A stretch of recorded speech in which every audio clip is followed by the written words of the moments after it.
তুই কেন আইস? হ্যাঁ কেন আইস? সিঁড়ি ভাই উড়ে গেছ? আরে বাপরে, তার কত হলো সাহস? হ্যাঁ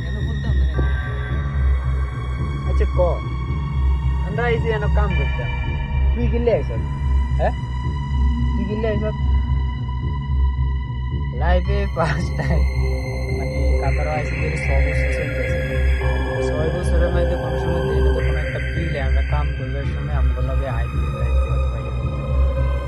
এটা আছে না, আইসি উপরে এনো সাধু উঠার কোনো সিস্টেমে নাই। তো আমরা সাধু উঠবেলায় আমি ওই সাইডে দিয়ে উঠে গেছি, বাট এই সাইডে দিয়ে উঠার তো কোনো সম্ভাবনা নেই। সিঁড়ি লাগাইছিল আমার আঙ্কেলে সিঁড়ি লাগাইছিল, আরে তো সিঁড়িটা ভাই উড়ে গেছে। মানে একটু আতঙ্ক লাগিয়ে উঠছিল, তারপরও আমি মানে আতঙ্কটা লাগছিল একটা কারণে, আমি ইতিমধ্যে একটু ভূত এফএম শুনতে আসছিলাম আর কি আজকে কয়েক, তো হঠাৎ এটাতে দিয়ে আমি একটু ভয় পাই গেছিলাম। না ছায়াটা সব কিছুই আছে, তারপরও মনে হয় যে ভয় আমি একলা একলা আছি, আমার লোক এনে কেউ নেই, আমি যেন একলা আছি।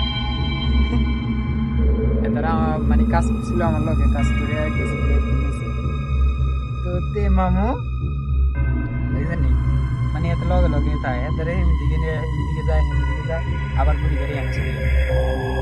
তো আস্তে আস্তে গেল, মানে আজকে একটু ভয় পেয়েছিলাম। তারপরে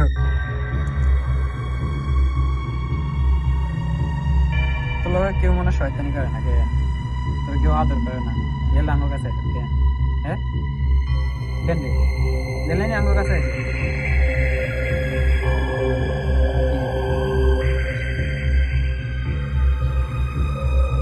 খালি বগল তাহলে আমার তাহলে ইন্ডিয়া গই। আচ্ছা যাই হোক, আমি আমার কাজ করি, আল্লাহ হাফেজ।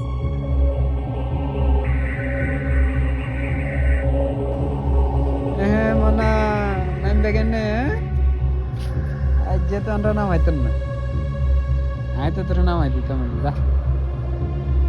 টপ টপাই উঠে গেছ, নাম দেওয়ার নিচের দিকে শ্বাস খালি। হ্যাঁ